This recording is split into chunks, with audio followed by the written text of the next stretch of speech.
الرحیم نحمدہ و نصلی علی رسولہ الکریم اما بعد۔ حضرت ابو ہریرہ رضی اللہ تعالی عنہ سے روایت ہے کہ جناب نبی کریم صلی اللہ علیہ وسلم نے ایک مرتبہ ارشاد فرمایا کہ بنی اسرائیل میں یہ واقعہ پیش آیا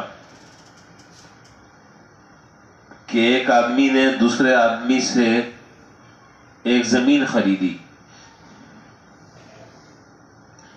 زمین کے خریدار کو اس زمین میں ایک سونے کا بھرا ہوا مٹکا ملا۔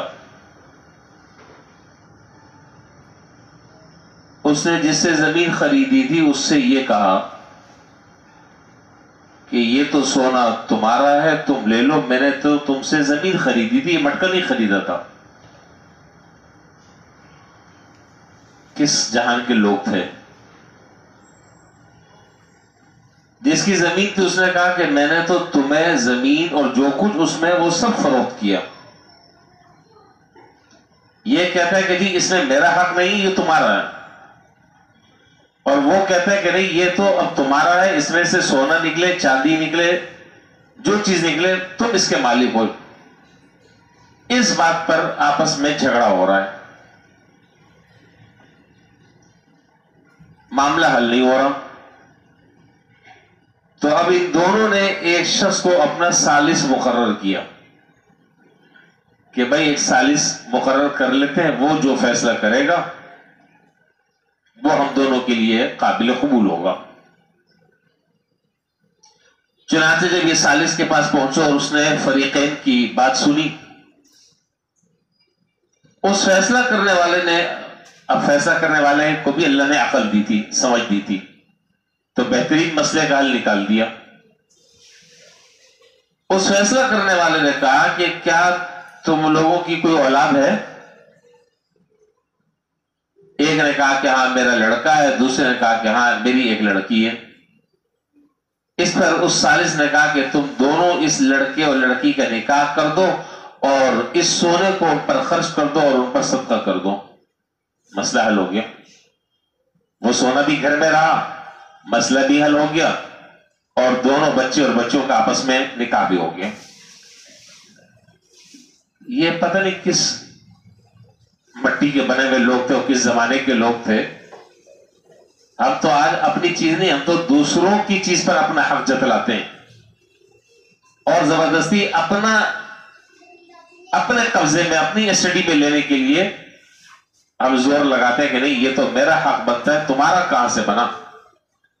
یہ چیز پیدا ہوتی ہے صرف ایک وجہ سے، اور وہ وجہ کیا ہے کہ جب دلوں میں اللہ تعالیٰ کا جب خوف پیدا ہو جائے اور جب دل میں اللہ کا ڈر پیدا ہو جائے تو پھر آدمی ذرا سا ہر قدم رکھنے سے پہلے گھبراتا ہے، اور اگر اللہ تعالیٰ کو خوف نہ ہو تو پھر تو دوسرا کا پورا مال ہڑپ کر بھی ڈکار نہیں لیتے۔ وہ آپ نے حدیث نہیں سنی، مشہور حدیث ہے، اور حدیث کی تمام کتابوں میں وہ روایت ہے۔ کسی آدمی نے، اب اس حدیث کو سامنے رکھ کر آپ زمینی حقائق پر غور کریں، یہ حدیث ہے، یہ میری اپنے گھر کی بات نہیں ہے، اللہ کے رسول ارشاد فرما رہے ہیں کسی آدمی نے ایک بالشت کسی کی زمین ناحق غصب کی۔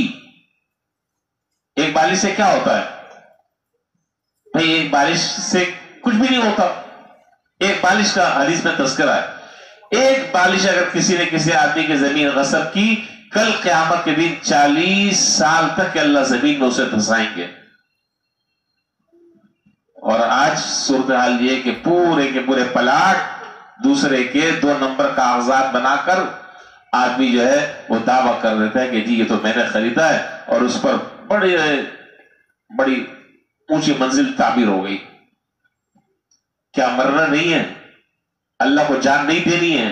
اللہ کو جواب نہیں دینا ہے؟ اللہ کے سامنے کھڑا نہیں ہونا ہے؟ یہ سارا کوئی دنیا میں مسئلہ رہ جائے گا، ختم، کہانی ختم؟ نہیں، ایسا نہیں۔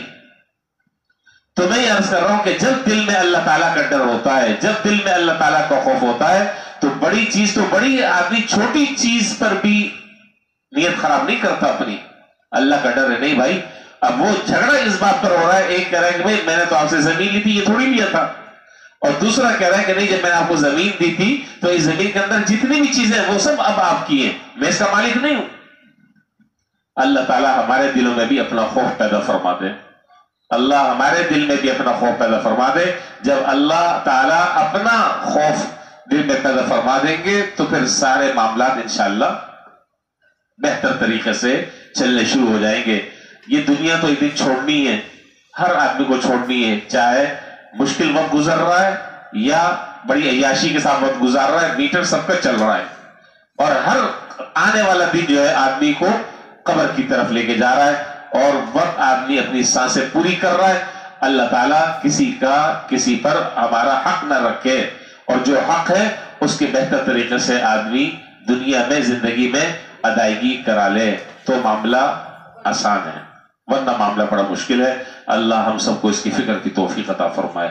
وآخر دعوانا الحمدللہ رب العالمین۔